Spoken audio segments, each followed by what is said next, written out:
This is Joe Belfiore. In 2 weeks' time, he'll be stepping into a cage to go up against Big Sez, who you probably remember from that one. He has bigger tits than my ex. I had to give Joey the chance to respond. So I brought him into the studio and this is what he had to say. I don't have anything to lose when I go in that cage. At the end of the day, you're either going to sleep, I'm going to sleep, or it's just going to be a bloody war. Make yourselves comfortable, enjoy the hostilities, and make sure to smash the subscribe button. Bang, and welcome back to the #1 podcast in the world. I'm joined today with mixed martial arts legend, Joey Belfiore. Thanks, bro. Thanks for having me. No, thank you, my man. It is it's always fun to have you guys in here because you guys are just animals.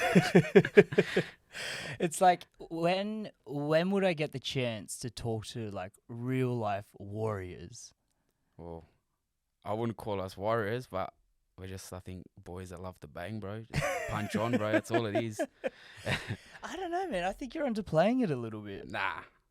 It's easy, man. When you've been doing it as long as me, it doesn't... How long have you been doing it? So I started when I was 13. Wow. Altogether, I was at SPMA at Concord under Anthony Perosh and Elvis Inisic. So I had a very good sort of head start when I was younger, obviously having the two OGs of Australian MMA as my coaches.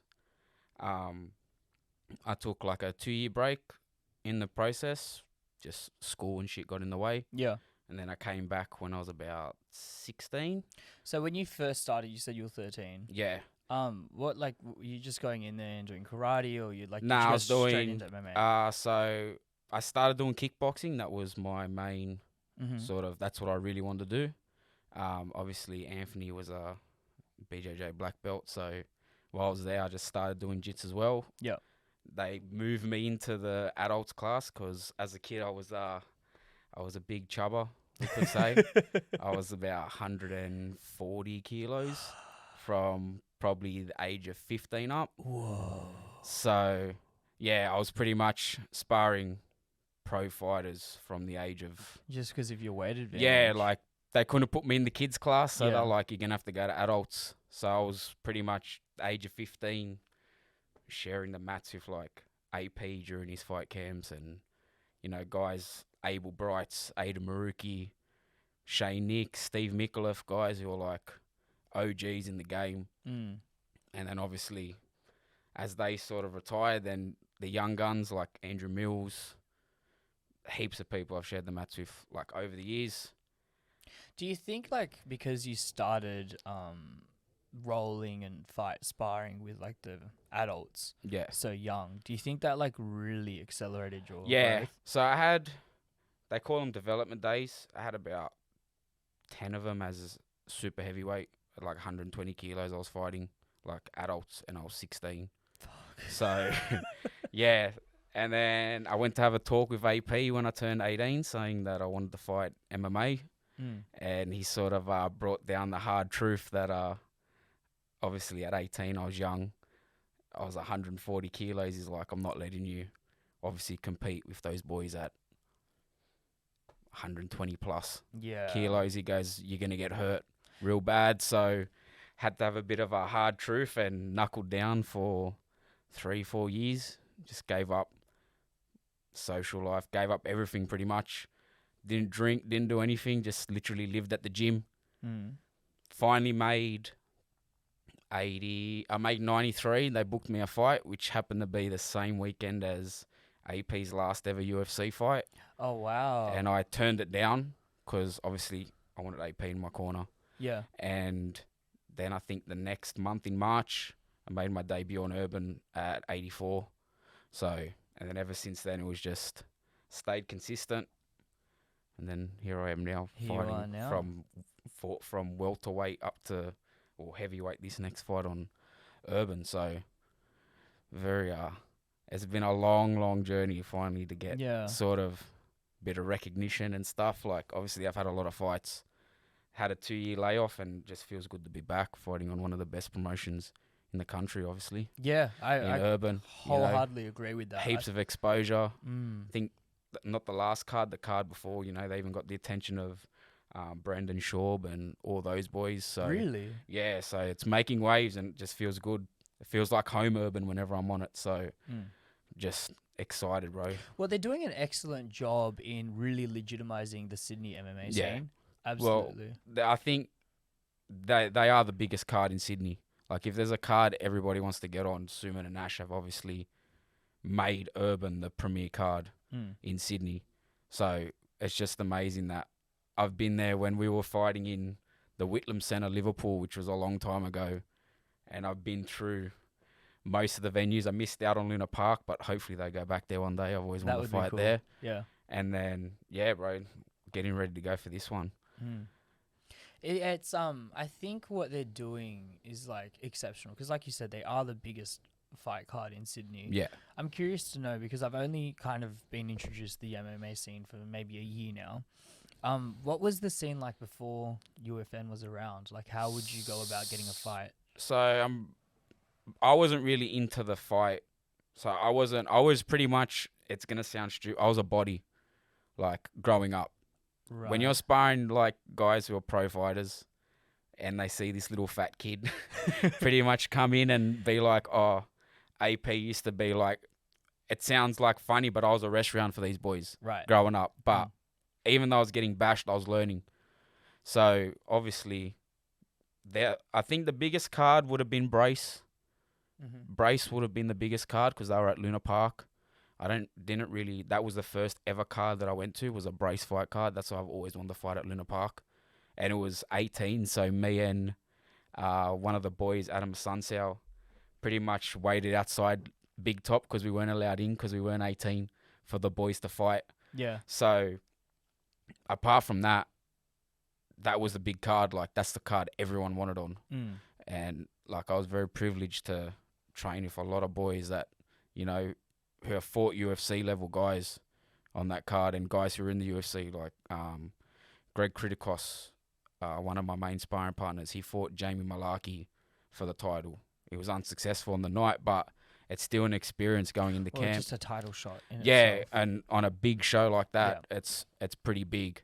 So, and I'm pretty sure back then it was, the big ones were Brace, CFC was big as well, and I don't remember the last promotion. There was one in Queensland. Why do you think then, why do you think in Australia in general it's taken so long for us to catch up? Because like, you look at Europe or you look at Asia or you look at the United States, they've got very well structured. I don't think a lot of people gave, obviously, Australia recognition, like how tough we are. Like, if you look back in the day, like Elvis Sinisic fought for the belt against Tito Ortiz, and Anthony obviously was a top 10 light heavyweight.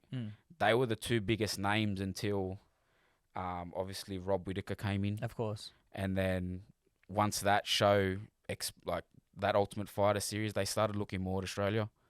And then now obviously, you know, you got guys like Volk and Malarkey and Colabau and all those boys. Now they're starting to go, oh, these guys can fight down under. Like, let's start looking at them. And even New Zealand, like New Zealand was another country like us where they just didn't really thing. So it's good. It's good that, like, obviously the Oceania region's starting to get like looked at as we got serious of course, fighters and contenders. And I think, you know, like culturally, especially in Asia where, you know, Muay Thai and a lot of kickboxing and striking is really celebrated as part of their culture. Yeah. A lot of the martial arts came out of Asia. Yeah. And so it kind of made sense for their kind of demographic to really take on board. Yeah. Well, even now, like, you know, ONE FC is doing big things, especially for like Asia. Yeah. Whereas you compare to like the UFC, there's not that many, but like there's still high level guys from those countries coming through, and it's still pretty much develop. I think it's more of the wrestling because they're all strikers. They're just gonna, once we catch up to that wrestling, which I think Australia's now starting to, you know, catch up with the wrestling side of things where we're competing with the world with wrestling in MMA. A lot more of like us younger guys will get a chance to go up and have a shot on those big stages. Yeah, so that was kind of my follow-up question. What are the avenues available right now for, let's just say, someone like you to go and potentially get a shot at the UFC? Like, what would that look like? You just got to win, bro. Like, AP says it the best. There's no point sitting on a record, like sitting undefeated. Like UFC is going to look at guys that want to fight and fight. To be in those big organizations, you got to fight the best. Mm-hmm. And like, even though I have a losing record, at least I can say, you know, as an amateur, I fought whoever I was given. Do you know what I mean? Well, you're very active. Yes. Very active. Yeah. You're doing about 2 to 3 fights a year at one Yeah, point. I think my debut year, I got knocked out my debut. Mm-hmm. And then I fought again pretty much as soon as I was healed up. And I won. And then the next year, I think I had 4 fights. But in that process, I had 3 people pull out. 4 fights in 1 year. Yeah, and I had, I'm wild. pretty sure I had 3 or 4. And then as well as that, I had 2 or 3 people pull out in the process of in between those fights. So I was aiming to be active. How old were you when you were doing that 4 fight year? I would have been 2018, so I probably would have been 27 now. So I probably would have been 23, maybe 24.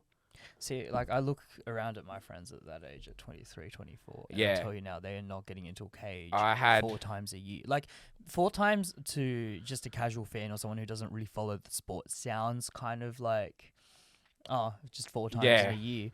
But that's like 6 to 8 week camps, and I was like, especially in that year, I was notorious for I'd beat AP, I want to fight, and then someone would pull out, and then it would be a 3-week camp, and I'd be like, oh fuck, let's just fight. yeah. And he'd be like, you sure you're gonna? I go, yeah, don't worry. Like, and I think this camp is the first time, like, even though it's a 6-week camp, I told Ash and Suman at the beginning of the year, I'll be back December. I had 2 years off. Pretty much my last fight on Urban, me and my coach weren't seeing. The fight week was probably the hardest week. Why was that? I cut from 115 to 90 in the week, water loading. Me and AP I wasn't, like, Wait, I did was, you say 115 to 90? yeah, I was sick. So I got sick on the Wednesday before. That's so the Wednesday- 25 kilos. Yeah, the Wednesday week before, I got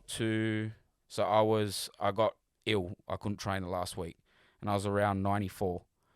AP wasn't there that weekend. I couldn't train the Saturday. Started water loading.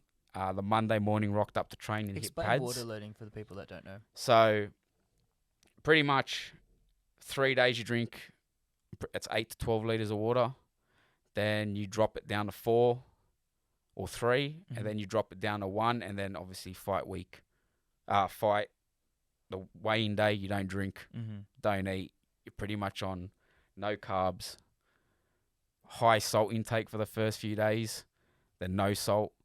So it just drains your body, pretty much gets rid of all the excess water. You can cut about 9% of your body weight or something ridiculous. That's fucking nuts. So yeah, me and AP, he was weighing me every time I got to the gym. And the Monday morning, even though I'd already drunk, I think, 4 litres of water, I weighed in at like 106, 107, and he went off at me. And I was like, I've just drunk. Like, I tried explaining I drank water, and AP's very old school. And I went, all right, I'll just do it. Came in that night, did my next session, weighed me again. I was at like 98. And That he's is like, a crazy amount of weight to yeah, lose and he was overnight. like, Joey, like, you're not going to make 90. You're not going to make 90. I said, I'll make 90. Don't worry about it. So this is Tuesday now, and you're... No, this is still Monday night. This is still Monday. Yes. Wait, so you lost that...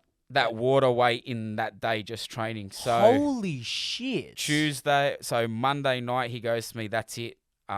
Tomorrow cut your water to like 1 litre and have sips, no carbs, whatever. So I did something stupid, which I paid for it on fight night.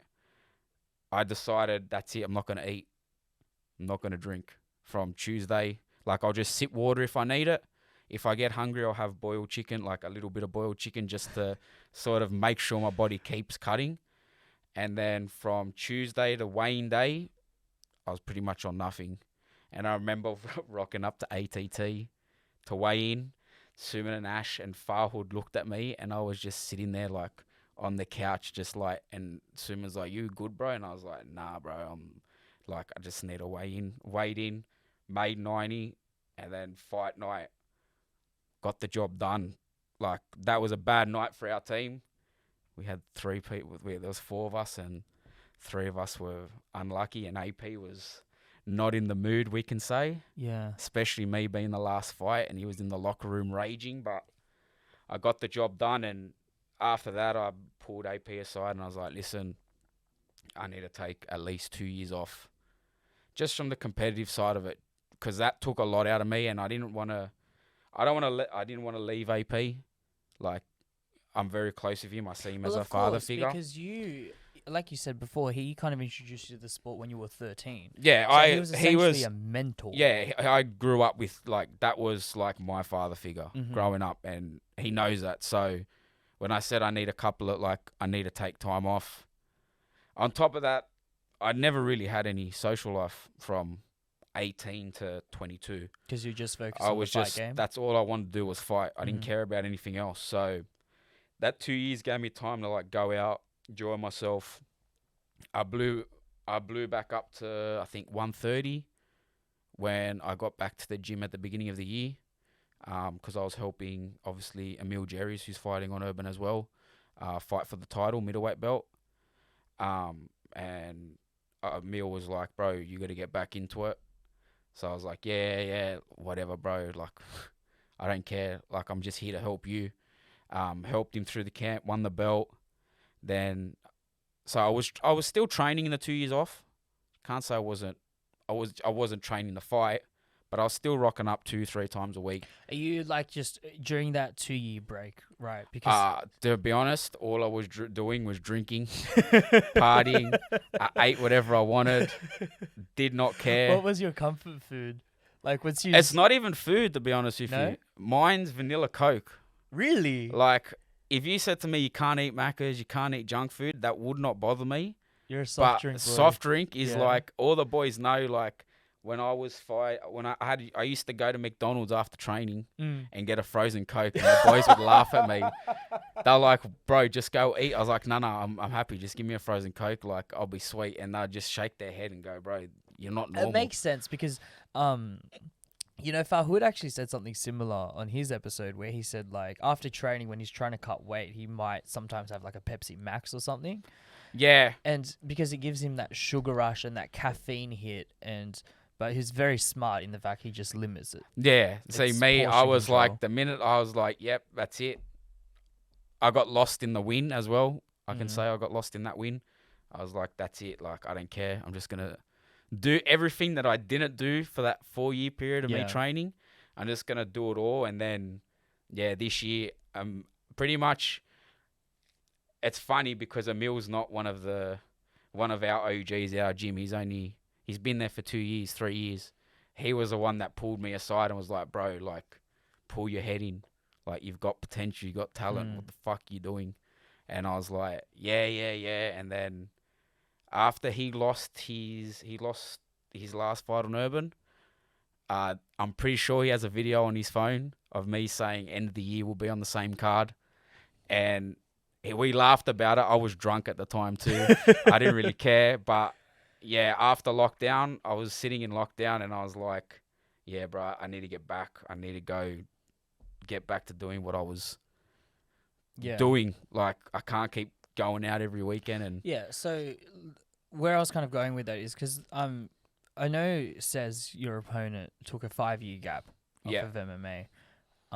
And he kind of said there was training here and there, but not really. So I'm curious to know, during your 2-year period, are you going in and working on your technique? Are you rolling? So pretty much, we were pretty similar. I think this fight with Sez is we're two very similar people. Like, I actually don't have any, like, I actually respect the guy a hell of a lot, to be honest with you, because 5 years off, there's active fighters that I know Suman tried matching me up with that turned me down at 93 and 97. So that's, like, already up one weight division. Why do you think people are running from you? I don't know. I don't even really see myself being that good, to be honest with I you. think you're very good. I think you're deceivingly I good. think there's a lot of. I don't have anything to lose when I go in that cage. Mm. I don't have an undefeated record. Like, to be honest, the main thing I worry about when I fight is fighting without a shirt on, to be honest with you. That's my biggest issue. I hate it, bro. I have a massive body complexion. Even my debut, when I fought and I got knocked out, I wasn't even worried about the fight. I remember asking a few of the boys, like, do they let you fight in rash guards? Because I did not. That debut was probably the first time I've had my shirt off in front of more than, like, 2 people. Like, I have a massive body and that's obviously me growing up as a fat kid. Mm.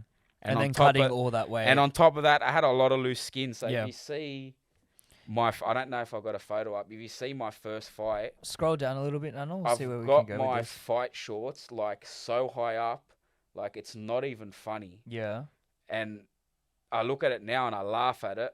But at the time, like, that was like a big thing for me. Of course. That was the main thing. No, I didn't put it up. Yeah, but even there, right? Like, pull up that face to face. Like, just the fact that you're wearing a shirt and this guy who's obviously no disrespect to you at all. But this guy's obviously very cut, very lean, and you're kind of just going in there. That was obviously playing in your mind. Oh yeah, that photo is probably the most nervous I've ever been. Like, I don't get nervous fighting. Like, to me, it's a fight. You know what I mean? It's a 50-50 shot. See, I'm either going to win or lose. That sounds crazy to me because I've sparred with guys bigger than me, smaller than me, and when someone lands like a good hit, when someone lands something clean down the middle, like, it shakes me. Yeah. You know? The guys I train with, bro. Yeah. If you look at my team that I've got now, bro, like, I'm doing my 80% of my camp I do at Team Perosh 5 Doc. Mm-hmm. My main partners are obviously, we got 3 of them on the card on Urban. We've got Emil Jerry's, Lucas Angelakos, and Sharif Ibrahim. Mm-hmm. So it's actually good to have a camp with guys that are fighting as well because the intensity is high. Of course, but and it's that group think kind of association. Yeah, it's where you like me and Emil, to be honest, are pretty like super close. This camp, me, Emil, and Lucas are super close. Mm-hmm. So all of us fighting on the same night, we all want to win. And when Sharif, you surround yourself with people that might have skills that you don't necessarily possess and are pushing maybe on certain days harder than you, that kind of lifts the whole group up as a collective. Yeah, especially group discipline to really sharpen that blade over and over and over. Especially when we've got like a young guy like Sharif, like it's his debut. Like, he's been there for a while. He's been working hard. Yep. But like for us, even though like I've had 7 fights, Emil's had I think 5 or 6 fights, Lucas had 2 fights. Like, we obviously look after. Like, for us, we want him to win. Of course. And we've all lost, so we all know what it feels like to lose. Yeah. It feels weird, but I don't want him to experience that, especially on his debut. Walk me through that experience then, because you said in your first fight you got knocked out. So, first fight, I went in cocky. I'm not going to lie. Which is surprising because you don't strike me as a cocky person. I went in. So, he was a purple belt. I got the fight. I didn't even deny. I just said, yep, TP, I don't care. I went into the fight. I had Philip Kim and Adam Asunse on the same card as me, which were 2 of the boys that I started with as well. So it was a big night for us. Adam was first, subbed the guy, I think, in the first round. Me going into the fight, I was like, this guy can't strike with me. I'm going to fucking knock him out. I didn't care.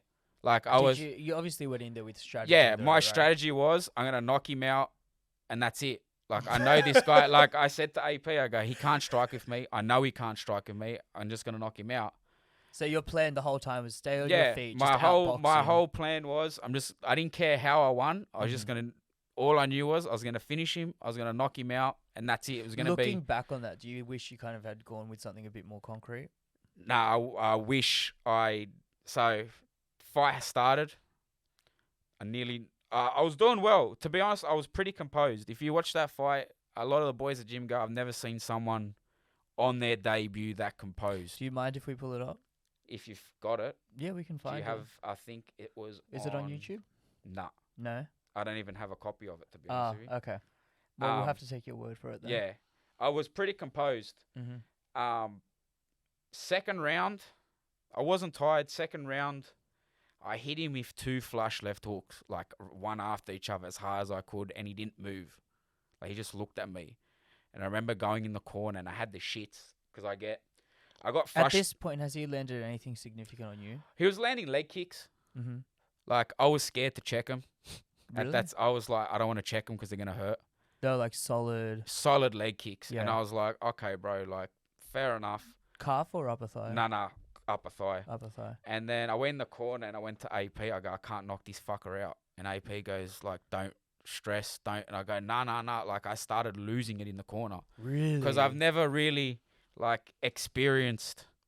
Like, at training, you hit someone, you know it's a good shot, they back off a bit. He didn't back off. And you got to remember, I've built this thing up so big in my head that I'm going to knock this guy my out. Pro debut. There was I'm no, gonna it was knock amateur. This fucker. Oh, sorry. Yeah. This is my debut. And we I'm gonna had knock this fucker we had out. like 200 people there too. Yeah. So then third round, I cracked it. I just had the shits and I just went in and I got clipped. And I remember dropping and I went, fuck. And I was in the cage. What did he clip you with? I think it was like a straight right. Mm-hmm. I went to cut an angle and I dropped my hand and I loaded up a shot and I just got clipped. And I remember I got in the cage and I started breaking down crying. And they were giving the medals and I threw my medal fucking at the ring girl. Like, I had the shits. And then I went in the back and I just broke down. Like, I had a full break ash can. And Suman, the boys from AT came up to me like, bro, like, it's your debut. Like, it happens. I was a mental wreck. Yeah. And it took me a good, like, 4 to 6 weeks. Like, because I broke my nose and everything, so I couldn't train.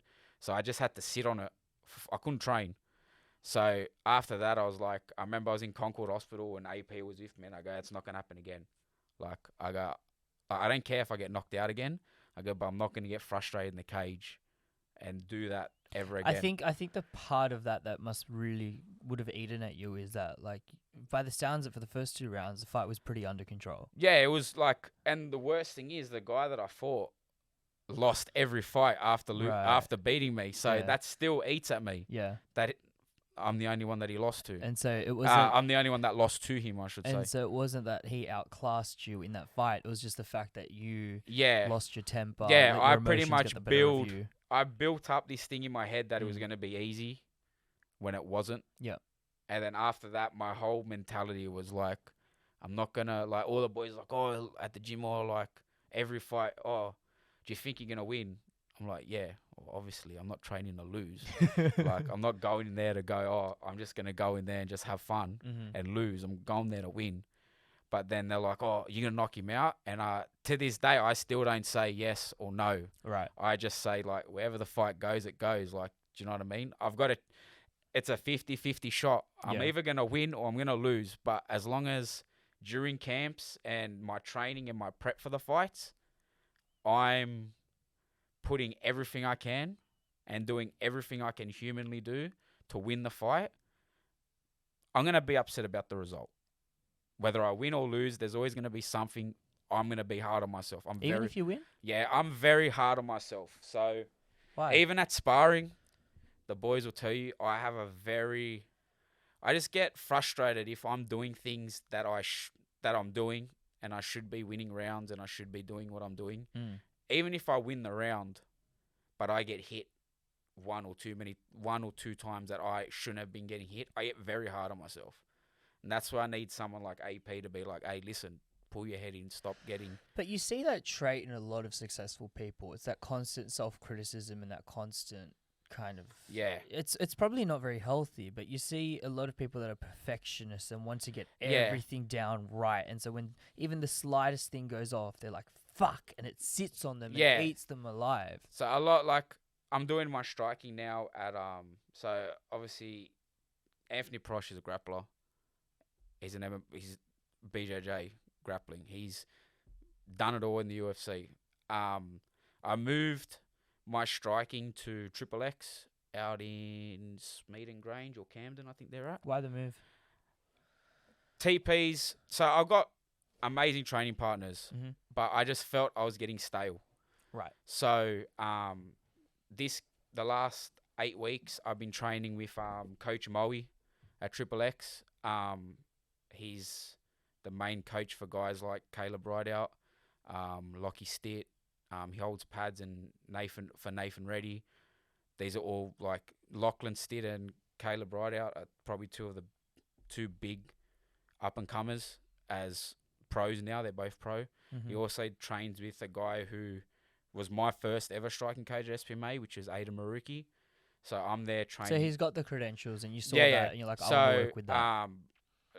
Lockie Stitt's undefeated. Caleb Rideout's fought on Urban a shitload of times and had wars, and they're just non-stop like cardio machines, and they're calculated and they're accurate. So I moved my striking there with Moe and Aiden,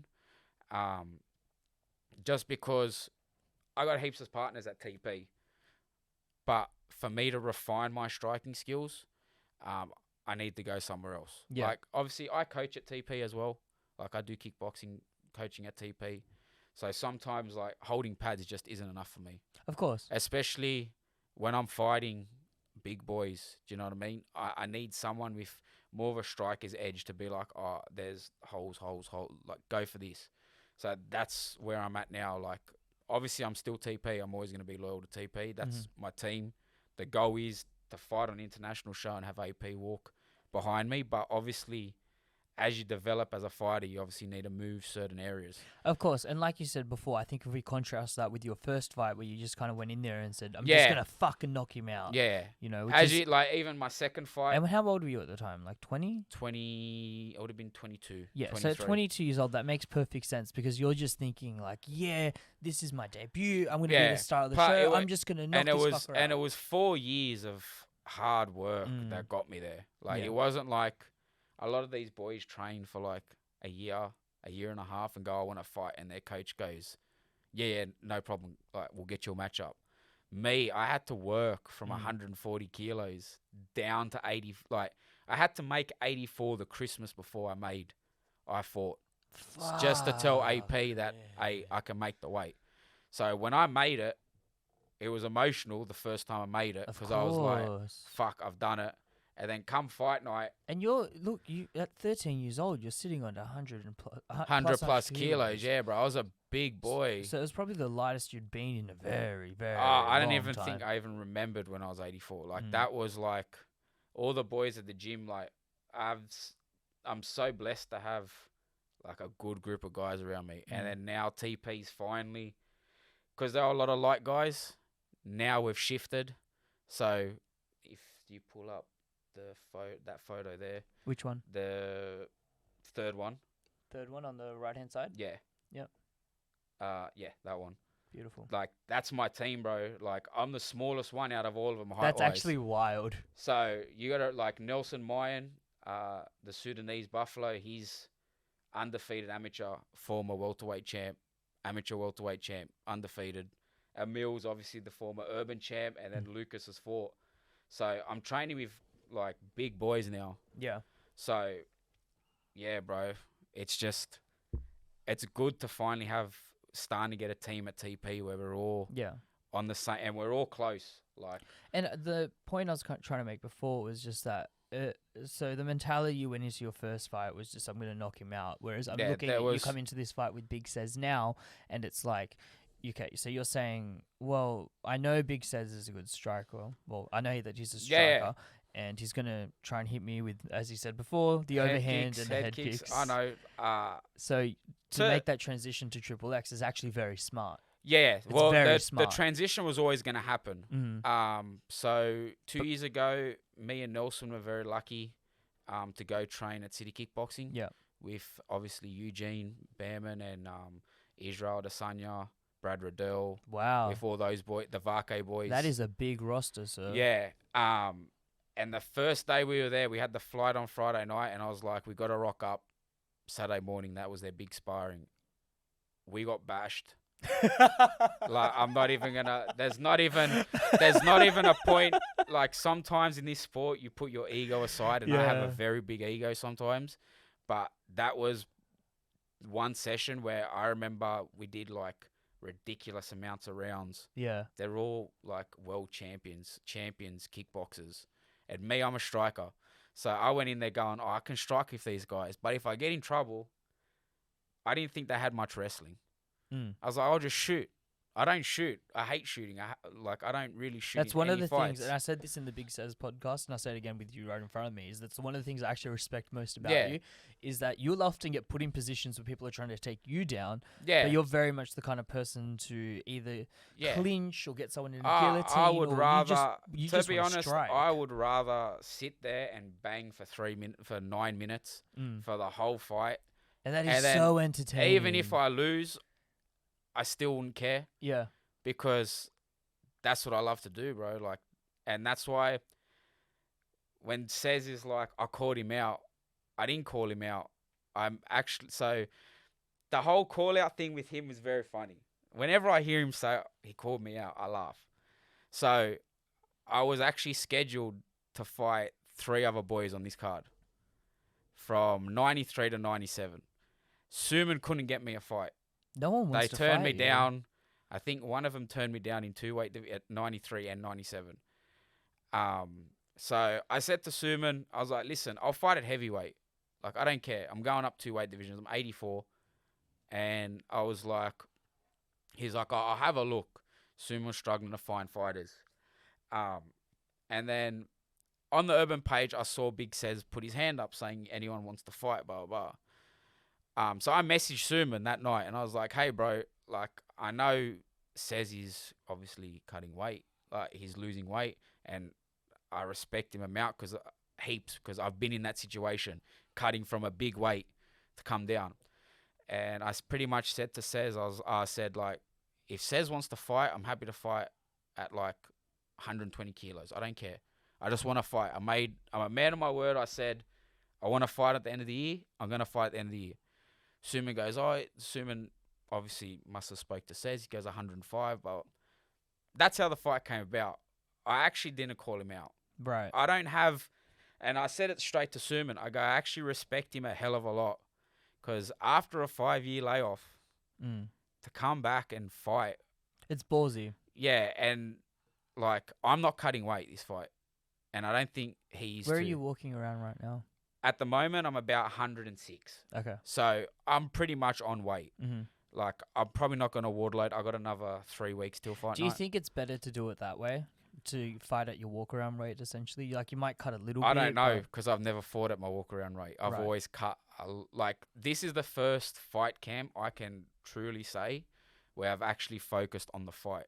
I'm not training to lose the weight just to fight. Yeah. I'm actually have a specific plan I'm going in with, and that's what I'm going to do. Because Sez is cutting a lot. That's what I said, like, He's cutting bro, a lot. 130 kilos, to cut from 130 to 100 in 6 weeks or 8 weeks. You can't, like, I can't talk shit about him. I can't fault him. He's putting in the work. But I'm putting in the work too. Just differently. I don't have to worry about that weight cut. I know he's going to have power. 100% he's going to have power. He's got a nasty overhand. At heavyweight, anyone at heavyweight's going to have power. I know he's got good kicks. Like, you got to respect his striking accolade. But at the end of the day, I think when it comes to me, a lot of people look at me and go, oh, look at the way he looks. Yeah. He can't fight. And I can't say that. I can't be like, oh, okay, like, get upset about that. Because at the end of the day, appearance is pretty much everything. Do you know what I mean? Well, look, But I think... obviously, if they rock up to the show or if they've seen me fight the 7 times that I've fought already, they know I always come to fight. Like, there's a lot of people, obviously, that are in the commission and stuff that when they know I'm on the card, they want to be judging or reffing because they know I come to fight. And that's why when he put up a post saying, oh, I'm ready for a war, I got excited. And it takes a lot for me to get excited about fighting because I was like, you know what? This guy's actually going to sit there and trade with me. Yeah. Where I've heard heaps of people go, yeah, I'm going to knock him out. And then it gets to the second round and these strikers turn the grapplers very quickly. They just shoot. And for me, that frustrates me because I'm like, well, you've said all this shit, you're going to knock me out. Like, why the fuck why are you shooting on me? Yeah. Like, come on, bro, we're going to fight. At the end of the day, you're either going to sleep, I'm going to sleep, or it's just going to be a bloody war. And Well, either I way, think this fight in particular is going to be a bloody war either way. and that's why, like I said to Suman, like, as soon as the fight was announced, like, I messaged him going, I respect this guy a hell of a lot, and I'm actually going to bring my best for him because I want to strike this guy. Like, if I get knocked out, so be it. Like, it's a flip of the coin. But I'm very confident in my striking at the moment. I'm curious to know, strategy-wise, how you prepare for this, because you're at a significant disadvantage in that whilst you've been more active and whilst you've the weight is a big. No, not necessarily the weight. Where I'm going with this is to say that because you've been more active and you've had more fights, Sez has access to an entire profile of all of your fights. You know, he's able to pull up footage and see your habits, see if when your hand drops, your movement. Yeah, at the end of the day, to me, you can watch all that shit. Like, half of those fights, I wasn't training to fight. I was training to cut weight. But you've only got access to one video of him fighting. To be honest, I don't even watch videos of guys that I fight. I don't. One of the boys found. Why is that? One of the guys found his first fight. He's like, "Oh, do you want to watch it?" And I was like, "Nah, I don't want to watch it." Same thing. Like, I don't watch his stories. I know his profiles. Like, the boys send me him all the time. Oh, bro, look, he's talking shit. The video with him and his brother? I laughed. It was funny. My Instagram that day blew up that much from people messaging me going, bro, look, he's talking. Look at his brother. I was like, when he said that, what is it? We don't give him credit. We have a payment plan. I pissed myself. I was like, bro, this bloke just. It was the sledgehammer for me, bro. And there's like boys are going, oh, bro, you know, you can do a video back, and I was like, why, bro? Like, to me, let him promote the fight. Yeah. You know, I'm not one of those guys, and he didn't talk shit. Like, it's funny. Like, for me, it's funny, and it's about me. I'm one of those guys where maybe 2-3 years ago, I would have been back on Instagram sledging him. Like, I would have started sledging. But as I've gotten older and I'm a bit more experienced, I was like, you know what, bro? Let him do his thing. Do you think shit talking has a place in MMA? Oh, it does. It definitely does. Selling tickets and obviously the whole Conor McGregor wave. Yeah, that's what started all this. 100% to be a big fight, you need to talk shit, and I completely understand it. I do talk shit. I talk shit at the gym big time. Like, Emil, all the boys, if they win a belt, I make sure I come in on Tuesday and I flog them just to say, well, I've taken your belt, just to stir them. But this fight, I would talk shit, but this fight I don't want to. Like, I don't want to talk shit because I actually respect this guy a hell of a lot. Like, if I was out for 5 years, I wouldn't be taking someone that's had 7 fights on. Like, and even me having 2 years off, he's saying, he said, I'm only choosing him because he's an easy fight. He thinks I don't. I've never wanted an easy fight. Yeah. Like, for me, there's no joy in fighting someone I can beat. Like, I know I'm going to beat.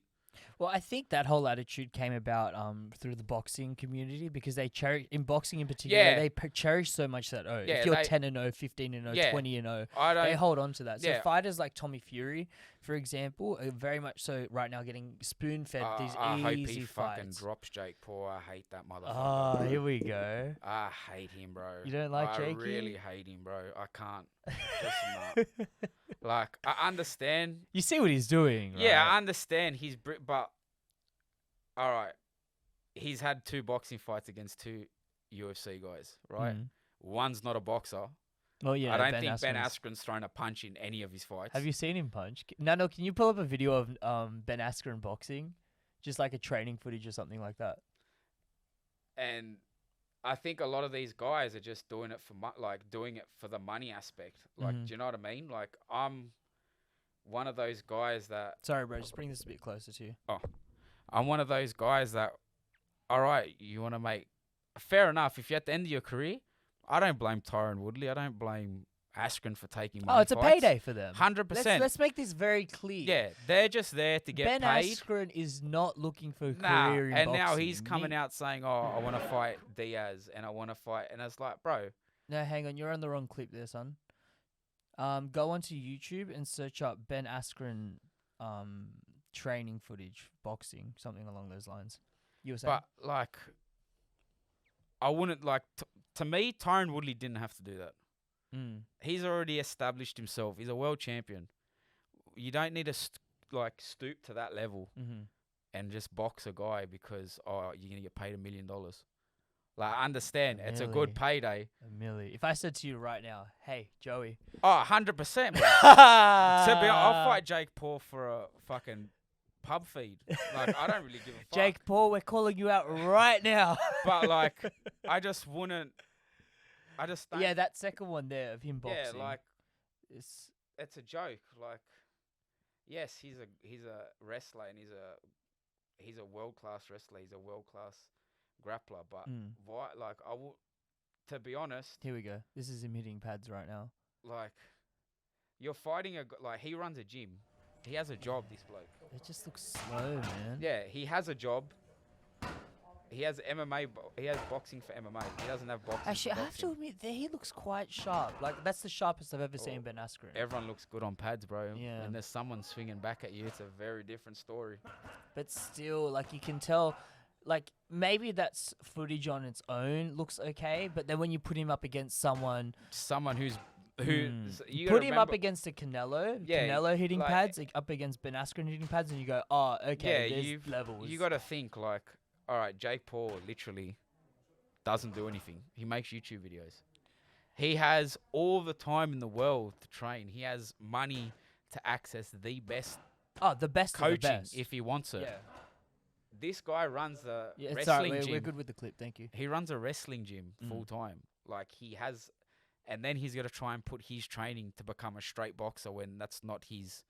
Oh, look, no disrespect to Ben Askren It either. takes Like, balls to fight anyone. Olympian wrestler, you but know, to go into. I wouldn't be going to Was have, he in Bellator or one? Yeah, he was Bellator. He was And Bellator. one. He was both. Oh, he was both. Yeah. And he had very good runs in there. Yeah. And then to jump into the UFC. And hey, jumping into the UFC, they gave him the worst possible hand, right? Yeah. They gave him the worst possible hand. There's obviously there was a lot of history between him and Dana, so I think that played a big part in Of it course. too. But he didn't have to do it. Yeah. Conor McGregor fighting Floyd, I could understand. Like, to me, yeah, he hasn't been the same since. But fuck it, bro. You tell me, go box this bloke for $100 million. I'll go get knocked out for $100 million. I wouldn't even be upset. You see, like, after that fight, he got knocked out in the first round, and he's smiling, walking to the back because he knows that's the biggest payday of his life. Well, he did. In my opinion, I don't think he took the fight seriously at all. Nah, I don't think most of them did. I don't even think, to be honest, Tyrone Woodley. I think Tyron did. I don't. To be honest, you knock someone out against the ropes like that, bro. You jump on them. Like, True. you don't just let them sit there. But like, Tyron is notorious for not being able to finish people, especially his last couple fights. yeah, like, This is the Ben this Askren is just fight cringe, bro. Like, this is just like, just no, like. But just you know no. what? I have to give it to Jake here because he's sitting on, let's just say 50 million, right? It's probably more, but let's just say he's sitting on 50 You got to million. remember, He Jake, doesn't have to be doing this. Nah, he's He a big doesn't- boy too, Jake Paul. Like, Mm. you got to remember, Askren's a what, middleweight? Yeah. Or welterweight, whatever he fought out. Jake Paul is a big boy, like, compared to these But boys. Jake doesn't have to be doing this. He doesn't have to be stepping into the ring. He can make YouTube videos for the rest of his life. He and doesn't even have s- to do that. He doesn't he's even have set to up. do that. He's so set up. And here he is actually competing and fighting Yeah. against guys. But Like, you have to give that some him respect. turning around going, I'm going to beat Canelo and I'm going to beat, it's like, to just make it happen. Just like, even in a gym, like, I just want to see him spar like an actual boxer just to see what happens. Not Are you like, going to be tuning into the Tommy Fury one then? oh yeah, I love Tyson Fury, bro. Yeah. Tyson Fury's the best. Tyson Fury's like me. I'm like the Aussie Tyson Fury, bro, at the gym. Ever since the Deontay Wilder, especially like my mate Nelson, I'm just there like. That trilogy was beautiful. I man. love Tyson Fury, bro. Tyson Fury he just makes me laugh. When he comes into the ring walk, Just he's on like he's got the crowd. yeah, he's on his he's throne. like one of those blokes that if I could go on a bender You can cut the with, clip, by the way. I would love to go on a bender with Tyson Fury. I reckon it would be the funniest night would. out. He would. It would just be hilarious. Yeah, absolutely. So yeah, bro. What did you think of the third fight between Deontay? I didn't even really watch it, to be honest. I don't really watch a lot of fighting. Like really? I'll watch fights that I'm very interested in. Mm-hmm. But when it comes to boxing and stuff, because I know there's a lot of corruption and shit Yep. that goes on, I don't really watch it. Mm. Like I'll watch the highlights, Yeah, see what happens. Like the unless talking points. yeah, unless there's like a big fight, like UFC, like Chandler Gaethje. Yeah. I really want to watch that Oh, fight. what a fight! So that was like, I was like, I'll watch that fight. Mm. Like, whenever Brad Riddell fights, I'll watch. If the Aussies are fighting, I'll watch. Mm-hmm. But like, if it's not someone that interests me or someone like high level striking that I can sit there and after the fight analyze and just be like, oh, I like that. I want to try and add that to my game. I won't really watch it. Like, I don't really. Like, it doesn't bother me. Do you know what I mean? Like, the boys like, do you watch the fights? I was like, yeah, like I watched it, but it won't interest me, if it makes sense. Yeah, no, that's fair enough. So Someone who's really interesting to me that I think's probably the next superstar of the UFC is Sugar Sean O'Malley. nah, No? he's gonna get exposed, I think, very quickly. Where do you think his I flaws think are? he will get exposed. He's smart. He's a businessman, and you got to respect that. He's a very good businessman because he's openly come out and said, I'm not fighting top contenders until UFC up my pay, which you have to respect. That's why 100%. heaps of the guys he's fighting aren't top 15. Because they usually, in the UFC, they give you like a 10-fight contract. They give you, I like think that. it's 3 or 4, and then you keep upgrading. So I think the first 3, I'm pretty sure he was undefeated the first 3. Mm-hmm. Then he fought Cheeto and lost. And then now I think this is his last fight before if it gets, like, he gets renewed. So he's come out and said, I'm not fighting anyone in the top 15 or top 10 until my contract gets, which you got to complete. He's in a, like, death row. Like, he's bantamweight. You got, like, Peter Yan, Sandhagen. You got guys who are, like, killers. No, to be honest, it makes sense. Like, as a business, a lot of these guys that fight, you got to remember, you've only got a solid couple, like, decent amount of years, and then that's it. Yeah, I think at most you've got 8 years, maybe 10. You might get lucky, like Teixeira, and fluke it at 42 and win a title. But you got to remember, like, there's young guys coming up all the time. Mm-hmm. Especially, and some of these young guys, they're like monsters. Mm-hmm. So you can't expect. You got to try to make as most money as you can when you hit that big time as possible, and get out with hopefully your brain cells. Yeah. Like, at the end of the day, like, you don't want to end up someone like I don't know exactly. Diego Sanchez, where you're like cooked from having wars. Yeah. But at the end of the day, even AP has said to us, like, he's been retired for several years now, and it still itches him to come back. It's just something that's in you. Of course. But you just got to make the most of it. I don't know who said it, but I remember hearing once, and it really made sense to me. It's like, in the fight game, you want to pick the easiest fights possible that are going to make you the most amount of money. Well, you look at someone like Khabib, right? I don't see him as the GOAT. I really don't. He's like one of the best. 27-0. But you got to remember, like, a lot of those fights that he fought until they were not really high level guys. Maybe his last 10, 5. Connor, what he did to Connor, what Poirier, he did to Gaethje, what he did to Poirier. Barboza. Just a smash. And what's his name? Squeeze. Michael Southpaw. I forgot his name. We'll pull it up. like, yes, they're very high-level guys, but if you look up his other record, like in Russia and stuff, he wasn't really, like, if you look at guys like Connor, who's fighting... Michael Johnson, was it? Yeah, Michael Johnson. Like, they're high-level guys, 100%, but you gotta look at Connor, like, he had Mendez, Aldo. Yeah, that's He true. had all high-level guys. Yes, That's he's true. lost, but he was fighting the best of the best. Mm-hmm. Even though people were ducking Khabib, you can't really avoid that. It's going to happen in this sport.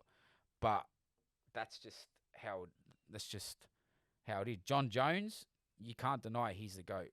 Like, despite all the fuck-ups, and he's fucked up more than anyone, and he was on roids and whatever, Yeah. he still beat everybody. And like decisively. Yeah, and there wasn't many people that gave John Jones close. There's not many people that gave John Jones a Yeah, run for his money. Like, he's a blue belt tapping out yeah. fucking Brazilian black belts with guillotines and fucking... You can't deny him.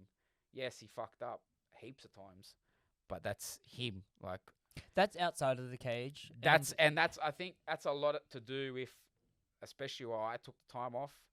When you've been on the world stage, like, he was a champion at what, 24, 23? He was the youngest ever. Yeah, he's the youngest ever champion. Mm-hmm. He never really got the fuck up out of the spotlight. Whenever he did something, it was in the spotlight. And you got to remember the type of people that are fighting at tracks. These aren't people that are going to go on and... Yeah. I mean, with all respect to all fighters, Yeah. but A lot of them are going to be... or a doctor are not going to go into a UFC cage. A lot it's of very, them very are rare. journey... Like, a lot of these guys as amateurs and pros, they do it just for... like, let me have a fight. Yeah, like, let me have a fight. It'll be fun. There's heaps of guys that even, like, I fought, after they fought me, they've never fought again. And that's just, at the time, yeah, let's have a fight. Like, it's something to tick off the bucket list. And I think I personally hate people like that. Like, the reason, not that I am anywhere near the skill level to have a fight under any kind of card, but if I were to get to that stage, I wouldn't look at getting into fighting anyways, because for me, it's not something I want to pursue. It's not something I want to hit the UFC with. That's the thing. That's how it starts. Like, if you ask any fighter, you have that first one, win or lose, the minute you go home, you're already thinking about the next one. It's a bad addiction. Yeah. Like, even though I got knocked out, I was in the hospital bed going, AP, book me a fight in 6 weeks, 8 weeks. Even though it took 4 weeks. After a knockout? After it took 4 to 6 weeks for my nose to heal, I still said to AP in Concord Hospital, and all I remember is going, just fix yourself up first. Like, there's no need to rush back into it. I remember going to him, book me a fight in 8 weeks or 10 weeks or the next card, book me a fight. And because even when you lose, you got to get it back. Like, I think my record was 1-3 at one stage. Fuck. I had one win, which I knocked the guy out in Lithgow, doctor stoppage, and I had 3 losses. 1 was a knockout and 2 were split decisions. And even then, like, a lot of people at that stage go, nah, fuck this, bro. Like, I'm losing. But I always had in my mind, I'm going to get back. Like, I'm 3-4 now. If I win this fight, I'm 4-4. I've got him back to where this is... For me, this isn't just, like, it's a fight. Yes, but to me, this is like, all right, now I can get my record back to 4-4. I can earn some recognition, because even though I'm advanced, I don't really, like, I'm very experienced in the cage, and a lot of, like, Aussie guys who know me and have sparred with me and stuff, and they go, oh, Joey, like, you're good. I still don't think I get the respect or the recognition from a lot of guys, especially... Why do you think you don't get the respect? I think, to be honest, it's just face value. Like, I don't even think it's a skill. Like, I know... I have a very good relationship with Ashkan and Suman. Like... And even, like, Farhood and the boys, they know I come to fight. They give me the respect. But when Sez is like, oh, you know, he's never fought anyone like me. Oh, he's fought bums. If you pull up my record, I haven't fought bums at all. Like, Sez has fought Khan Wilson, or whatever his name was. He only had one fight. And he was a kickboxer, straight kickboxer. Full Force is a great kickboxing gym. and they've got amazing strikers there. But the jiu-jitsu and the wrestling aspect is a whole different game in this sport. So when he said on his podcast, oh, he's fought bums, like he's fought nobody, he might put pressure on me that I haven't experienced before. I don't think he will. The guys I train with, guys like Nelson, they're all big boys. Like, you saw the photo, I'm small. I'm like 5'11". These boys are like 6'1", 6'2", 6'3" boys. I'm used to being the small... And machines at 6'2", Yeah, 6'3". and they're like welterweights that walk around light, like Yep. 90 plus. And they hit hard. But 90 at 6'2" is very lean. Yeah. It's very lean. So, yes, Sez is gonna have power, 100%. I'm not even doubting. He's a concreter. He's gonna be strong. Like, out of all this, everything he's saying is true. He's gonna have power. He's gonna be strong. But I just think my experience, and I think the longer this fight goes on between me and him, I've been in the cage longer. Do you think you've got the gas tank? Oh, yeah. Yeah. If there's anything I can't fault, I've got gas. At the end of the day, if he's a diesel truck, I'm a hybrid, bro. I got two. I'm ready to go. Like, at the end of the day, like, it does not...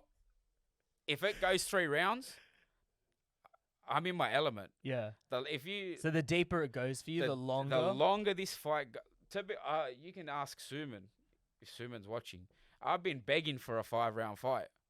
Even if it's not for a belt. I just want a 5-round fight because I want to push myself to see how deep I can go. Because you see a lot of these amateurs, they come out firing in the first round and they slow down. And if you see me fight... Well, it's that adrenaline jump, right? Because that adrenaline dump kills, man. Adrenaline dump, sorry. That's the thing that...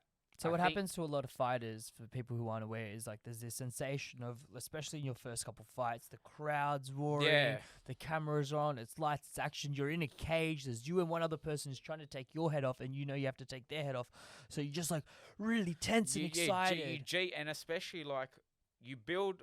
A lot of people don't understand. You build the fight up in your head. Of course you do. In the lead up to the fight, you build up. So we've Sez saying, I'm going to knock him out the first round. At the end of the day, he might.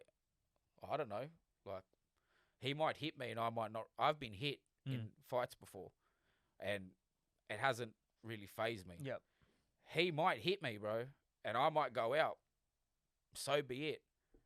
But at the end of the day, he hasn't fought in 5 years.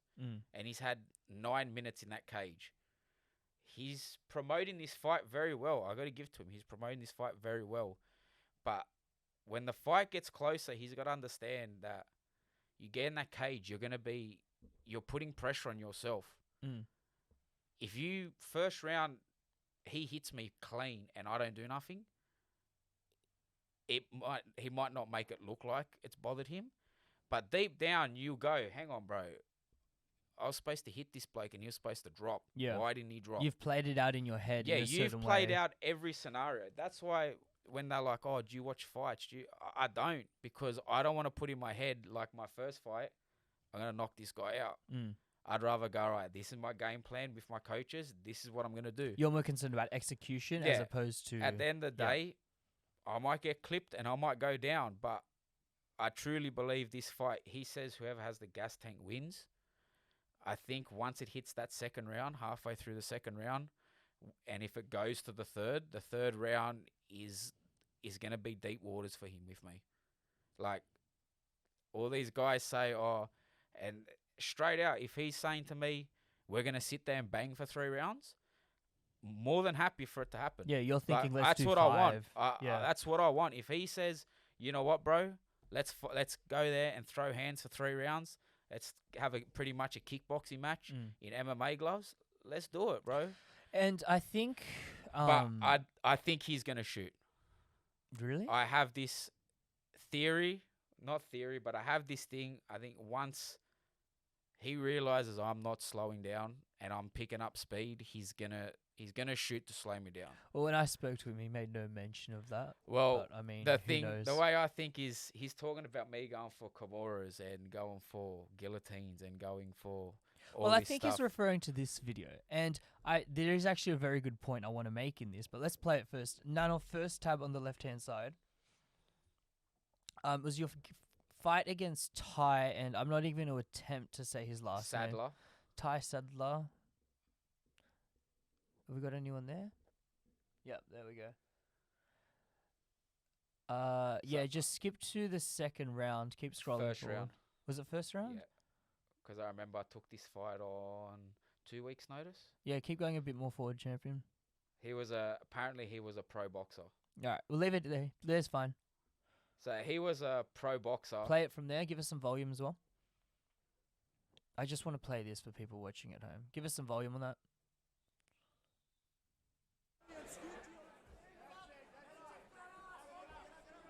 So he's got you deep there, man. Like you're in half guard right now. He's just belting you. The funny thing Belting about this you. fight was I didn't actually train jits for it. I didn't even wrestle this fight. Yeah, but I'm looking at those body shots, man, straight to the liver, and those were nasty. You just ate them like a champion. You don't feel that stuff in there, man. It's a weird experience. You wouldn't like a lot of fighters. You don't understand until you get in there. And so he's got you deep. He's not letting you out. Are you breathing at this point? Are you Yeah. This whole I was fine. yeah. This was so. I took the fight on 2 weeks' notice. He was a pro boxer. Yeah. That's what I was told. And we rocked up to the actual fight. There's this transition here. Yeah, I felt that he didn't have leaned anything. into the guillotine. Yeah, he And just I suddenly you've slipped won the out. dominant position. He wouldn't let go of my gloves, so I couldn't even punch. And you can see it on his face. He knows he's fucked up at this point. Yeah, he went for an omoplata and then yeah, I bang, just straight into sinked it. standing. And the thing was, I was looking at my corner. That's Nobby. That's one of the Fuck, OGs. that is so deep. There's no way out there. Nah, well, he went out. He actually, I didn't feel him tap. He went out. So that fight, I was actually on a 3-fight loss streak. That fight. You can tell how much it means to you. that was like a big All right, you game can pause the changer. video now. The point I'm trying to make here is that fighting in general is very random and it's very unpredictable. Yeah. Just because of the style matchups and the events Yeah. and emotions, and there's so many parts that go into it that you don't see in any other sport. But the fact that within a 40-second period you were able to transition out of a really shitty position that you were in, copping body shots and knees, and then break out of that and then catch him into a standing guillotine like that, like, bro, that is Yeah. Well, that is impressive. The thing if they guillotine is there's an ongoing joke at the gym. Mm. So when I got it, I didn't actually know what I was doing. Really? I just cranked it. And I was like, I looked in the corner because Nobby, I used to do it at training as a joke, and AP would yell at me, "Don't grab the head." If you could, the audio of AP is break off. He just kept screaming break away because he knew, like, what the fuck is Joey doing? Here we go. He's being a fuckwit again. But you look at Nobby. Nobby was talking me through it, and I got it, and I felt it go deep, and I heard him gargle, and then I just went to the point. I went, you know what? Fuck this. I'm just gonna crank. I know I got the gas. Like, if I gas my arms out, I'm gonna crank this because if I go into that corner and I don't finish this choke, AP is going to absolutely blast me for going for a sub because the game plan there was just to strike. Because we were told he was a pro boxer. But why, in that case, would he have been pissed off? Like, He wouldn't have. But he would have been like, why are you going for guillotines? Yeah. AP is a very high percentage grappler. He likes high. That was it's a high percentage move. I think because you won such a good position. Yeah, he was screaming for me to break it off. He didn't want me to go for it. That wasn't the game plan. Where I just cranked it and was like, I was like, I'm just gonna hold it. He's either gonna tap, and he was moving to the wrong side as well. But for that fight, it was funny because we rocked up to the fight, and he was a pro boxer. We rocked up, and we're there in the rules meeting, and I went to Phil, Kim, and Nobby. I was like, why is there a grappling coach there? Like, why is there a jiu-jitsu guy there? And I was in the locker room warming up, and I go, bro, this guy's going to shoot on me. And they're like, nah, don't be stupid. He's a pro boxer. I go, he's going to shoot. Like, I know he's going to shoot. Why would he have a grappling coach? How do you know he had a grappling coach there? Because I know he's a grappling coach, Wayne Right. Cummings. And then I literally threw one liver kick, like just a random kick just to put it out there. And then he shot in straight away. And I went there and here we go. He's going to wrestle. And then that's what I'm saying. A lot of these boys say, oh, yeah. Are you doing much wrestling or grappling? Because Yeah. you obviously came from Perosh I'm team, still, which is so notorious for even being... though Sez has come out and said that we're going to make this a brawl and a war, I'm still training wrestling. I'm still training jits. I'm still training striking. I'm doing more jits and like obviously more jits and wrestling at the moment, just because I have a lot of striking background, but I'm working my striking just as much. I'm still training 6 days a week, you know, and I work night shift as well. So I'm pretty much switching my sleeping patterns and I'm just working like non-stop. So I'm not taking this fight like, oh, it's an easy fight. I'm taking this fight to win. Like, I want to win. Yeah, of course. Whether there's a finish there or not doesn't bother me, but I'm coming in there to win. And the fact that I've got a full group of boys to spar with and a full team of guys, and I've got a striking coach and the boys at Triple X as well helping me, I just think I'm going to be completely different to anything I've ever been before. My last fight, I fought the number. I think he's in the top. He's definitely in the top 5 now. He would have been in the top 5 then. I fought on Urban Sakopi Meki. Everyone was like to me, don't fight him. If you look up his Tapology record, he's 4-1 now, 4 knockouts. Little like stocky Islander, like a cannon. He's notorious for dropping people. I ate his best shot in first round. I won the first round. Second round, bad weight cut. I gassed. First time ever in a fight, I gassed bad. Like, I went for like some spinning shit, and I forgot to even throw the punch. I just turned my head and I got hit. The last round, I got my second win, and I nearly like finished him. So I'm saying like, and that there was people saying, don't fight him, Joe. He's gonna hurt you. So when Sez is coming saying, oh, you know, 100%, it's business. The Waynes, I got nothing against him. I'm going to be respectful. He said he's going to motorboat me. Bro, at the end of the day, please do it. Like, hey, that's the most action I've had since COVID, bro. I couldn't give a fuck, right? But at the end of the day, that cage door shuts. I've got a job to do. And then after the fight, bro, at the end of the day, I got no hard feelings towards him. Like, I respect the guy 100%. I respect him before going into the fight. But for that 9 minutes, whether it goes 9 seconds or 9 minutes, I have a job to do. Yeah. And I've got to go in there and I've got to do my job. It's a fight at the end of the day. Like, I love his shit talk, bro. 2 chickens a night, I laugh, bro, because I remember being in that position. The amount of times I'd wake up and be like, fuck, bro, I'm starving. I'm trying to cut. Oh, fuck it. Yeah, but I'll 2 just have chickens, come on. Well, Fahu's not going to like this because, like, I do intermittent fasting. Oh, and I'm pretty much straight carnivore too. Really? So, you're on a carnivore diet? Fahud, sorry, bro. Like, no, he's cool. He's not pushy. He's not pushy. I know he's not vegan. pushy, but he might look at me and go, fuck you, you meat eater. At the weigh-ins. But, yeah, I'm pretty much transitioning to carnivore, like, try to go full carnivore. I'm still eating, like, I'm still slowly... Why the decision to go carnivore? I don't know. It's just something that I think I can do. Mm-hmm. And I've seen a lot of guys, they lean out and it's good. And on top of that, I'm just trying to drop. So I'm scheduled to have a surgery, hopefully late next year, just to get rid of all the excess skin. Obviously, once I get back down to 84, just not even for performance, just for myself. Of course. Do you know what I mean? Like, I want to be like happy. I don't want to be like boys taking photos after training and then there's me with my fucking rash guard or t-shirt on. Like, it's just for myself pretty much. So that's... Yeah, that all carnivore diet is actually very interesting to me because I've heard a couple of people talk about it and they've said that like it very... the first week is very rough because you're not used to not being able to get access to all the minerals and vitamins that you naturally get from. Your body eventually adapts. But it adapts. Yeah, and so a lot of people lean out. It produces a lot more human growth hormone. Yeah. And it just gets really like let's find out. Like so I know a few fighters that are on it, and they're like obviously guiding me and helping me like sort of transition through it all. But that's what I'm planning to. Hopefully by early next year, I'll be full carnivore. Obviously the intermittent fasting is helping.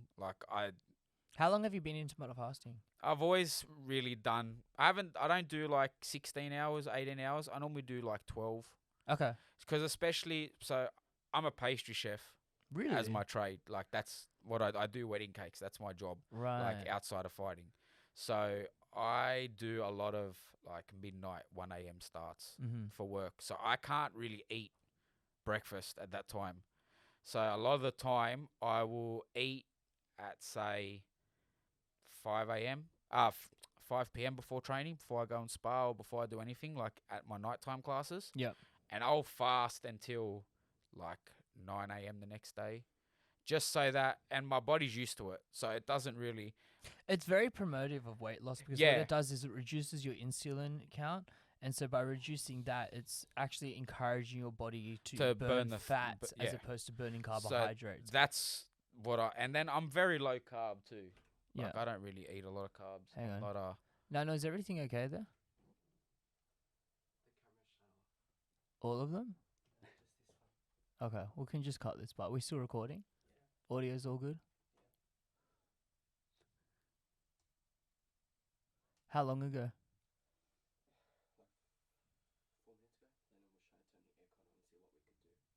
Okay.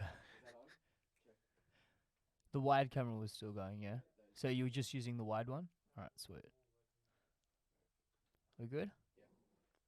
Sorry about that, bro. That's right. We just have to cut that part out.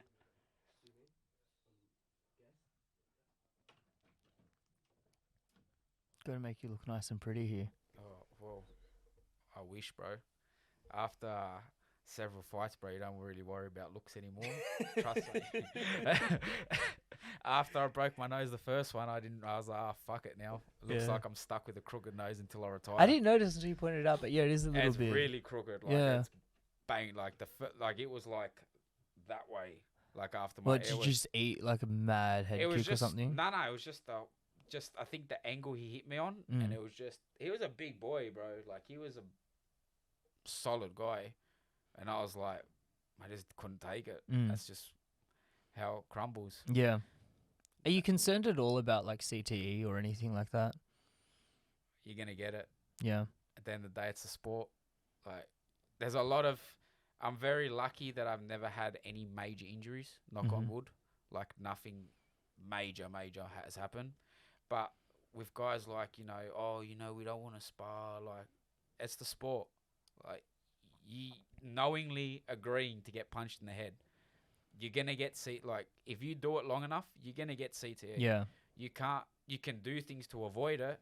I think the only case you could make for UFC fighters, or rather MMA fighters that are kind of protected from CTE, or you could say your grapplers or your wrestlers. Yeah, even then, like, it's a much less likelihood of you're going to get hit in training. Yeah. You can't, like, if you're in a gym and you're not getting hit and you're not getting, even if you're the big dog in the gym and you're still not getting hit every now and then, it's not good for you, because you're going to end up going into a fight and they're going to be able to hit you, and you're not going to be able to take, you're going to get hit and go, what the fuck?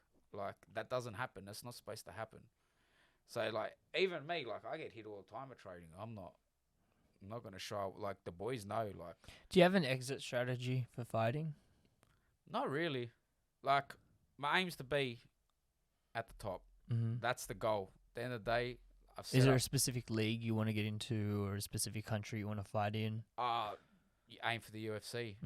You aim for as high as possible, and whatever comes. Do you know what I mean? Obviously, like, if Bellator rings, I'm not going to say no. If 1FC rung, I'm not going to say no. But you want to be in the UFC. That's the dream. Yeah. So that's what there's no exit plan really. I'm just going to do this until a point where you get to the point where you go, you know what, I got to hang it up, and then I'm going to hang it up. I'll still be in the game, 100%. Like, I'm coaching now.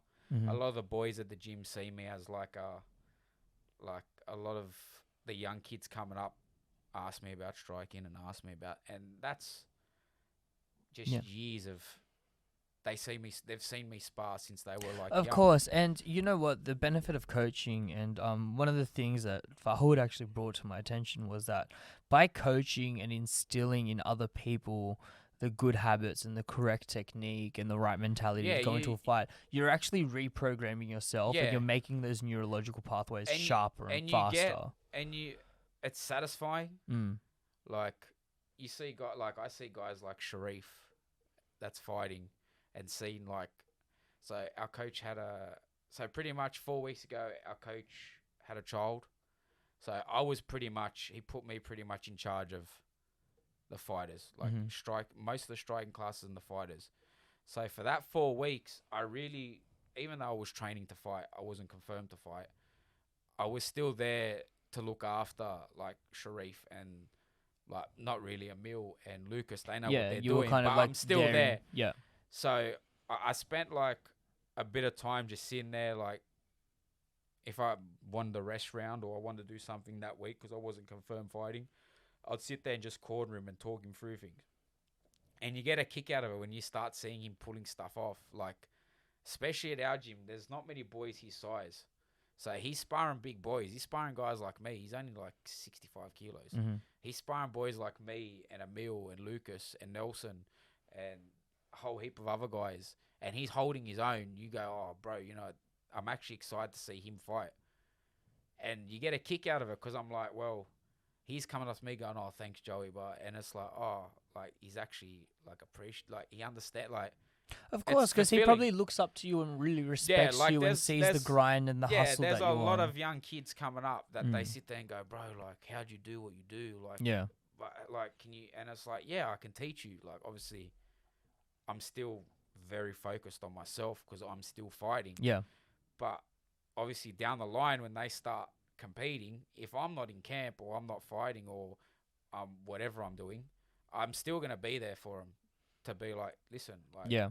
Because at the end of the day, like, I have the mentality if one of us makes the big leagues, we've all really made it. Cause we've all, like, it's an individual sport, but you can't do it yourself. You need a team around you. I don't think it's an individual sport. I think it's very much so a team sport. I think the best in the world are very good at what they do because they're able to get the best possible people with them. If you look at guys like City Kickboxing, where they're not a team, they're legit a family. Like, you go there, even if they're not fighting, they're sitting there watching, they're sitting there motivating, helping each other. I would argue that Australian top team is very like that Australian as well. top team's up there. Definitely. TP's up there. There's a lot of gyms that are actually up there. Like, ATT's like a champion factory. Like, you can't deny anything. When you've got guys like Josh Togo, George Ease, both the Mokhtarian brothers, like, there as Darwin, as your elders, even like guys like Dion Mooney, Big Sexy, and, there's a young kid, I think it's Azra, he was supposed to fight. I'm not sure. He's like, to be honest, they're like, that's the future of that gym, and they've got the right guys in the right direction. Yeah. Like, guiding these young guys, like even Farhood and Hader. Oh, what Farhood is doing in the sport is absolutely exceptional. He is and I know it probably comes across as a little bit biased, but he's my pick to really make it out of the. He's got his head on his shoulders, same as Hader. Hader has a wealth of talent. Hader knocked me out in Thailand. Like, Alex Georgie's and Hader, like, I know it's an E, but they knocked me out in Thailand, like, I think it was 4 years ago or something.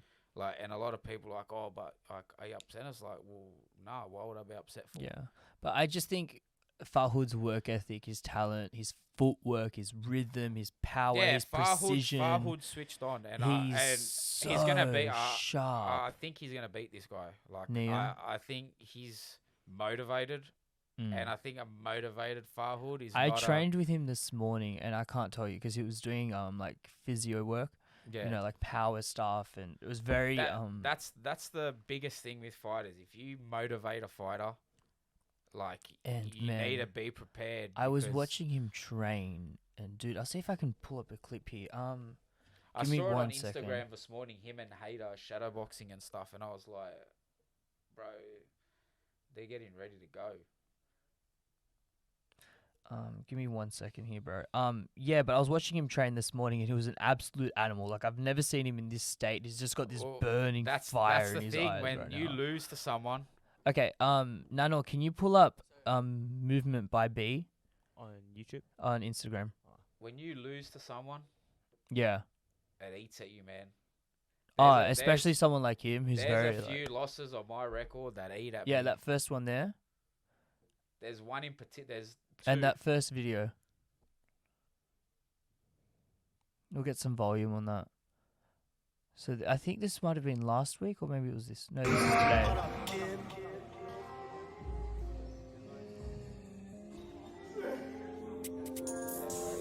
He's gonna hurt this guy. And he's training with Movement by B, who's an exceptional physical coach. And just if you're just listening, he's doing a lot of kettlebell work and explosive movement and pushing, and This is what losses do to you, man. yeah, I've Like- never seen him like this. I've never seen him this focused, this sharp. Like you gotta there's a guy on my record that beat me, but Emil Jerry's and Nelson Mine beat him. Big shout out to Movement by B. The work he's doing with Farhood is exceptional, absolutely exceptional. Like this is the kind of stuff that really generates. This is Power that 2% Yeah. that makes a difference. Do you know what I mean? All right, that's it. We can leave it there. But yeah, there's once you lose a fight, if you get an opportunity to fight that person again, Yeah, it's different, man. yeah, Like if they said, Joey, if there's any fight that I would want back, I would want the guy that knocked me out just because I know. you can get him now. Well, not even that I would get him. I just want to redeem myself. Yeah, Like it's not even winning the fight for me. It's the fact, okay, he knocked me out in the third round. Fuck it. Now he's not gonna knock, even if I lose, I'm going in there and he's gonna have to get a decision against me. He's not gonna like after that switched my whole dynamic on finishing fights. That Yeah. first fight. To me, and I think it's good in a sense that you did lose that first fight. yeah, because for me it brought my ego down to like ground zero again. Like I thought I was like the best. Like no one's gonna fuck with me on Yeah. my feet. And you do need that kind of like, because it's confusing, need right? that You do need that confidence, air of confidence because but- you see someone like McGregor or you see someone like Yeah. Ferguson, and you think, oh, they're doing that, so if I do that, I'll be it's more gonna like be them. the same, but it's It's not. completely different. They're like that because they're being authentically themselves. So Yeah. you put Connor in any situation, and he's still gonna Yeah, be he's Connor. gonna be cocky, but like when you get to like when you lose, sometimes you have to sit back and go, right, I wasn't the better man that Yeah. fight, and you just gotta move on. And that's something that I've done very well, especially after losing like 2 in a row, 3 in a row. Yeah, A lot of people will go, nah, bro, this isn't for me. Like, yeah, just drop it. why am I doing this? Why am I? But then, if I drop it, what am I gonna do? Do you know what I mean? Like, I've done it that long that it's now become a part of me. Of course. That if I don't, even if I'm at the gym, I still want to spar. Like, It's a discipline thing, man, because people are very naive to what it actually takes to make it in any yeah, industry, man. It's And- not just this, I started training and I got good and I won a couple fights and I went to the UFC. You need to be focused and disciplined, Yeah, take setbacks. And I it's- think because right now we're living in a society that is very catered to and pandered to, and everything's Yeah. got, all the edges have like padding over them. everything You can't you- really hurt yourself. no. And that's not to say there isn't hardship out there, but Oh. if you just live a normal life, you go to school, go to high school, get a Yeah, job, if you live that cookie cutter lifestyle, you're not really living, really. but you're safe and you're protected. yeah, But like, the reality is, doing something like you do, where you go to gym every single day and you train every single day and you're with animals every single day, Yeah, and then you do that to go to a bigger event where you're in a cage and you're up against another animal, man. Like, there is Yeah. no safety net for you. That's why, like, I think a lot of people, like, you go out like I go out, I've got cauliflower. Like I got cauliflower ears. Do you take them with headphone? I've got like. Oh wow, you do. So when I go out, I don't really tell like a lot of people I fight. Yeah. Like, and the funny thing is when we go out, it's normally like me, my mate Nelson. Like it's the boys I train with. Yeah. So when we go out, if we're at the pub and it's like they're trying to, like, I don't tell anyone. Yeah. None of the boys, like most of the boys I hang out with, don't say anything that we fight, because like a lot of these guys will go, "Oh, you can fight. Oh, you can't fight," and to them it's like I can actually hurt you. Yeah. Like just because it's on the street, I can hurt you. I'm not going to jail for you because you just want to prove yourself. Like, nah. So, and I think that's I got a lot to do with all these, like, a lot of people are, like, padded in the way that they don't realize there's because they see repercussions. They see what you do, and with all due respect, they see someone who's a bit heavier do it as well. Like, and they think, especially if me, he can like, do it, then I'm I can do it. I'm not muscly, bro. I'm, like, I've got barely any muscle. I'm just fat at the moment. Like, at the end of the day, they're going to go, oh, You're this... not fat. You're just a bit soft. Oh, I'm cushiony. They're like, oh, what's it called? This guy can't fight. And it's like, bro, I've been doing this. I've been getting bashed. Yeah. My whole career, like pretty much. I don't think I won a round of sparring. And this is like kickboxing, MMA. I don't think I won a round of sparring until I was at least 19. Fuck, man. Like the guys I was training with, if you look up the OGs of, we had them all under SPMA back in the day. And we still have some of them at Team Perosh, like Stephen Mikulev and Shane Nix come down and spar every now and then. And obviously Andrew Mills, who's the super fight champ. We've got guys, like my whole career, I've had champions to train with. So I know, like, at the end of the day, these guys punished me growing up. Yeah. Like, and everyone's like, oh, why are you so savage? Like, why don't you have a, like, when I get to sparring, if I'm sparring guys that are fighting, I don't have a, like, a chill switch. Like, you can see them nervous. Yeah. And I just have no emotion. Like, I don't feel bad. It's like, bro, when you're 13 getting bashed by grown men, 14 getting bashed by grown men, and you're still rocking up to training. There was days at Concord, because there used to be a takeaway shop down the road. I used to rock up the stairs, look who was on the mats, and I'd go, fuck this, I'm not getting bashed today. Go down, get hot chips, and sit at the front of the gym and eat them while MMA was on. And then I'd rock up for jiu-jitsu, and AP would go, where you been? I go, I was running late, but I was downstairs eating hot chips. I was like, fuck that, bro. I'm not getting bashed today. Like, I hated it. It would have been terrifying. But at the end of the day, that's turned me into the fighter I am today. Like, that's why if you see me, people have a tendency to kind of steer away from adversity. Yeah. Like, you see me in my fights, like, if you're in the back with me or you see, they're like, oh, you nervous? And I'm like, oh, what's there to be nervous about? Like, I make an agreement with myself 4 or 5 weeks out from the fight. All right, we're going to fight. You're either going to win or lose, but just do everything you can to get the result you want. Just trust your process. If you get the result, you get the result. If you don't, go back to the drawing board, watch it with my team, find out where I'm lacking, go back into a fight camp, work on that stuff first, and then move back to my, like, strengths. Yeah. Because obviously I want the fight to be in my strengths. I don't want to of course sit there in a camp and work on my weaknesses and that's it. So that's like this fight, even though it's at heavyweight, I'm going up 2 weight divisions. I fought at middleweight. That's my main division. And I've won at middleweight and light heavyweight. I know what I've gotten myself into. Like, I know he's coming to fight. I know he's going to try to take my head off. And he's got something to prove. That's the thing. Yeah, he's really got something to prove. Yeah, he's been off for 5 years.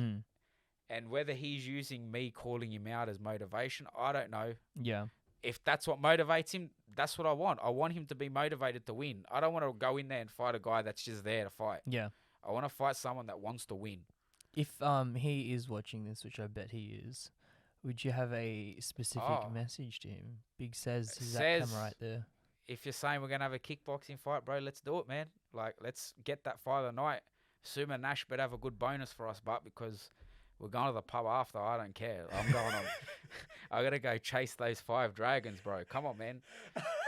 Like, straight out. That's what I want. If says is watching, I'll give you a gentleman agreement. I will not shoot on you. No grappling, no jits. Let's bang. Fuck it. Let's go. Like, Big Sez, the ball is in your court, my friend. at the end of the day, I know Suman and Ash are very Suman, Ash, and Alex are the main. I think the main coaches at Yep. 8.